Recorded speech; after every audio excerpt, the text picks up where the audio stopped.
U.S. President Donald Trump has said plans were being made for a second summit with North Korean leader Kim Jong-un, and he thinks progress has been made in U.S. talks with the long-isolated country.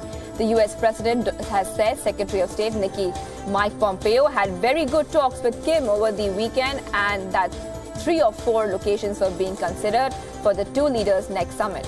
Trump and Kim held a historic first summit in Singapore on June 12th, at which Kim pledged to work towards denuclearization of the Korean peninsula.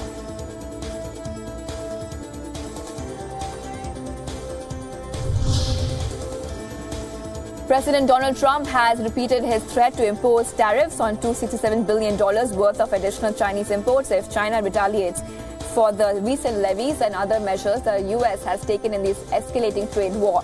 Trump also said China is not ready to reach a deal on trade. Trump added that the current U.S. trade imbalance with China means they have already retaliated, citing the growing trade war. The International Monetary Fund on Tuesday cut its global economic growth forecast for 2018 and 2019.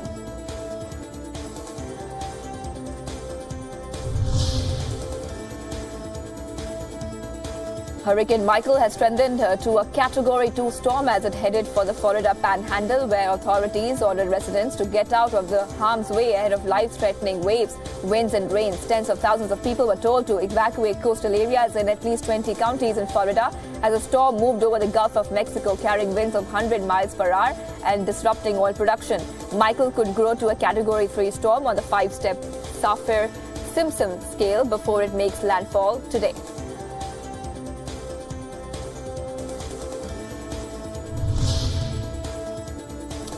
A passenger on board a cruise ship bound for Cuba captured a view of Hurricane Michael as it headed towards Florida. The cruise ship MS Empress of the Seas was sailing to Havana when strong winds and waves brought on by Michael forced the ship to stall off Cuba's southern coast as the storm cleared the Yucatan Channel. The forecaster said Michael could potentially be the most powerful storm to strike the Panhandle in at least a decade.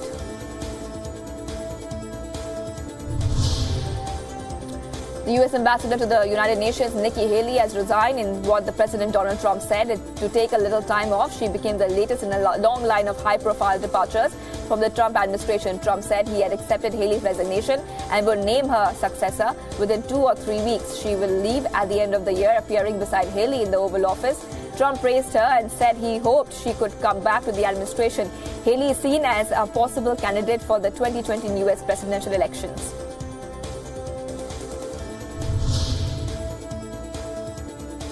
Brazilian presidential candidate Fernando Haddad has said he was looking to shore up support from eliminated presidential candidates to form a center-left bloc ahead of his second-round runoff against far-right candidate Jair Bolsonaro on October 28. Haddad said his campaign has been in contact with party leaders from the Democratic Labour Party, the Brazilian Socialist Party and the Socialism and Freedom Party, as he and his Workers' Party court their endorsements ahead of the runoff.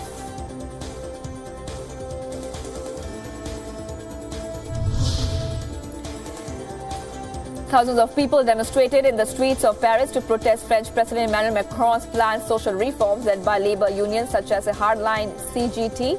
Organizers hope that the protest, which took place across France, would grow further into a ground well of support against Macron's report of France's public service and budget cuts in several sectors. Macron has been accused of critics of being a president of the rich after he cut taxes on the wealthy and companies in his first year in office.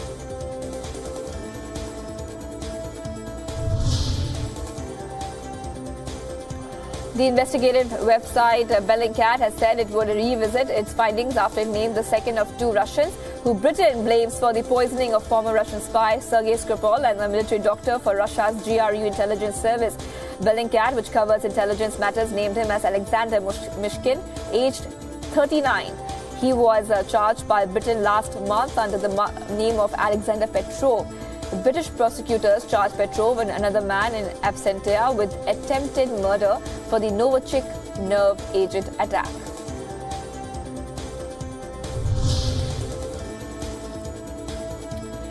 Britain's Brexit Minister Dominic Raab has said that he was confident of reaching a deal with the European Union in the coming months. He also stressed that the government should hold its nerve in the negotiations. Raab moved to downplay one of the thorniest parts of the talks, a so-called backstop arrangement to prevent the return of a hard border between the British province of Northern Ireland and the EU member Ireland. He said the UK government is committed to agree a legally binding backstop for Northern Ireland with the EU, but it would have to be temporary.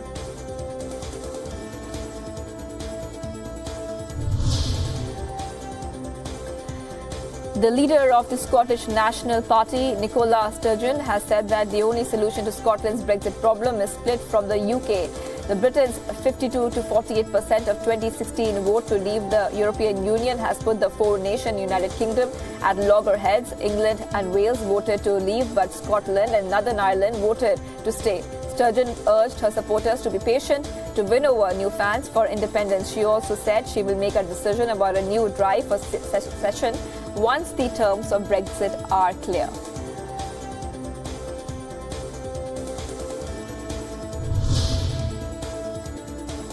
A still photo from a closed-circuit television camera purportedly showed Saudi journalist Jamal Khashoggi entering the Saudi consulate in Istanbul on October 2nd before he disappeared. Meanwhile, Saudi Arabian officials invited Turkish experts and related officials to visit its consulate in Istanbul.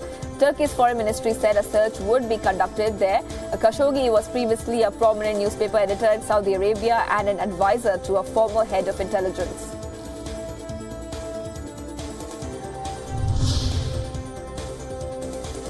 U.S. President Donald Trump has said he plans to speak with Saudi Arabian officials at some point about the disappearance of Saudi journalist Jamal Khashoggi, who went missing a week ago.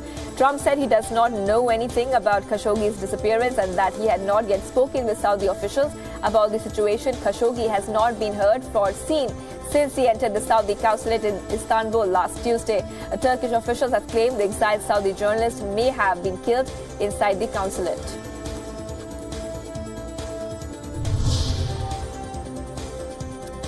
European security chiefs struggled over solutions to the migrant crisis and oversaw a simulated terrorist attack on a stadium on Tuesday, with U.S. Attorney General Jeff Sessions looking on. Elite police forces staged the anti-terrorism exercise in the French city of Lyon as part of meetings of interior ministers of 6 European countries plus Morocco. The drill, held inside a stadium's lounge and in its main area, featured men simulating gunshots, taking hostages, and French special units intervening.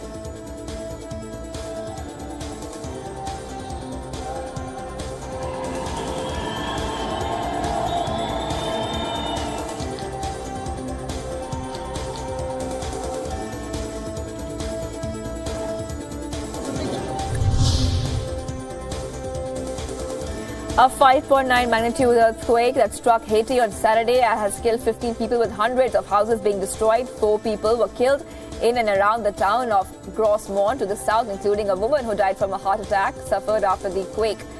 The tremor caused widespread panic in the north and was one of the strongest to shake Haiti since a 7.0 earthquake struck near the capital of Port-au-Prince in 2010.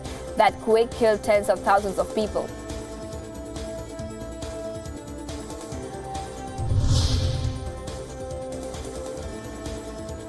A truck brought fuel across Israel's border into the besieged Gaza Strip in what reports said was a Qatari and UN-backed drive to ease conditions in the enclave and stem any escalation in Palestinian-Israel violence.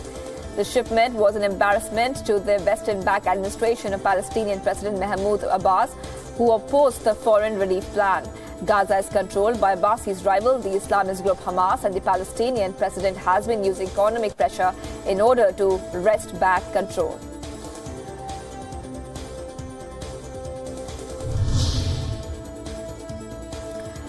Ukrainian authorities suspect sabotage lay behind explosions that tore through an ammunition depot in the early hours on Tuesday, sending fireballs into the sky and causing more than 12,000 people to be evacuated. No casualties were reported at the depot east of the capital, Kiev.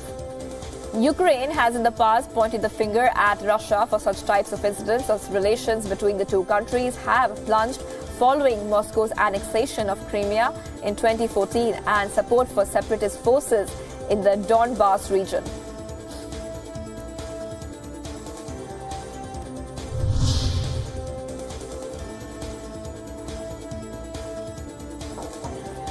Rescue workers from Germany taught earthquake victims in Indonesia on how to produce drinking water as part of the Survivor Suffer from diarrhea.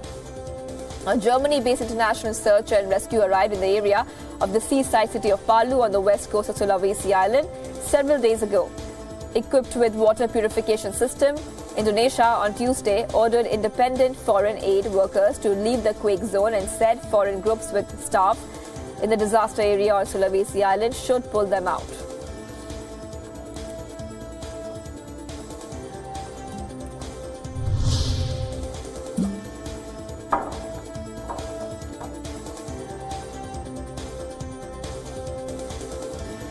The 47th Albuquerque International Balloon Fiesta continued on Tuesday with colorful hot air balloons dotting the New Mexico skies.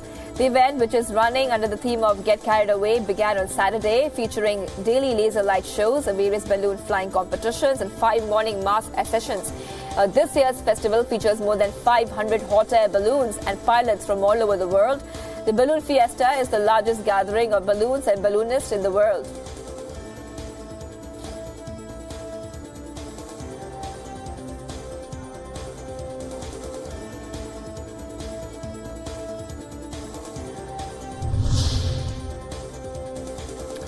The UN Human Rights Office has called for an independent probe into the death of the Venezuelan opposition lawmaker from authorities who say have killed himself jumping off an intelligence agency building.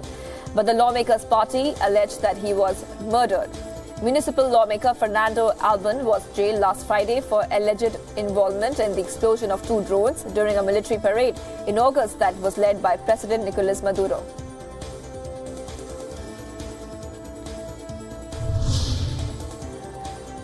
France has asked Google to remove photos of prisons from the internet, including one from which a notorious criminal known as the JAILBREAK King escaped by helicopter this year. The French Justice Minister said she had written to the internet search engine to request the removal of sensitive photos, but no action had been taken. A Google spokesman said applications such as Google Maps and Google Earth drew on images from external sources.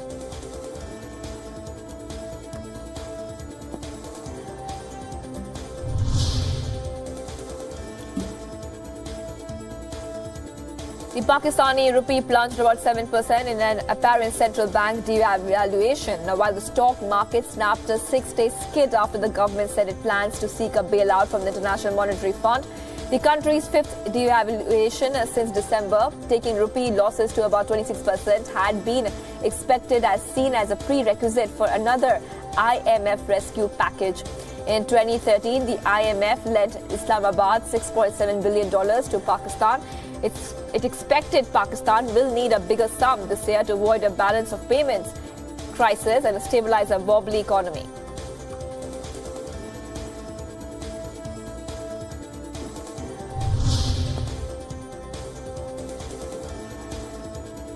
Rescuers worked to pump a fuel spillage in the Mediterranean Sea after Tunisian and Cypriot ship collided with each other on Sunday near the island of Costa Rica.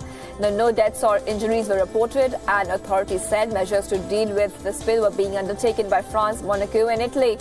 France's ecology minister said he was confident operations to pump the fuel floating on the water would be successful and the spill would not reach any shoreline.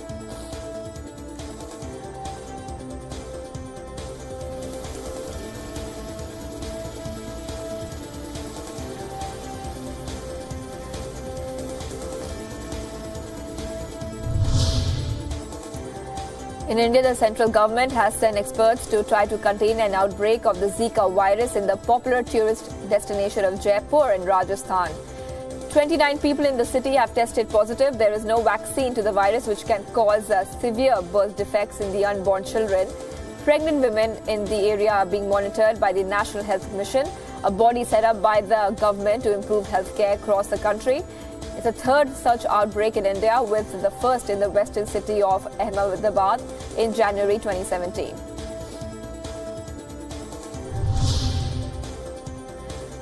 A blast at Steel Authority of India's plant in Chhattisgarh has killed at least 6 people. State-run SAIL is one of India's biggest steel producers, and the blast occurred at its Bhilai plant. The fire, which occurred during a scheduled maintenance job at its plant, has now been controlled. There was no comment from the company on whether production was affected.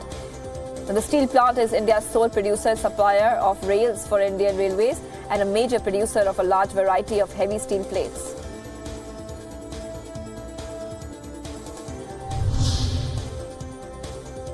The National Human Rights Commission has taken cognizance of the reports about local goons thrashing 34 girl students in Bihar's Supaul district. The Commission has issued notices to Chief Secretary and the Director General of Police calling for a detailed report in the matter, including status of medical treatment of the injured. Earlier, police arrested 9 people, including a minor, for allegedly beating up girls.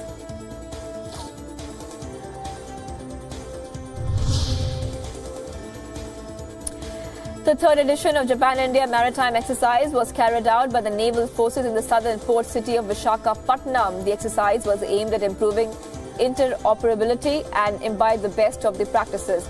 The Indian Navy was represented by 3 designed and built ships by India and a fleet tanker including INS Satpura anti-submarine warfare corvette.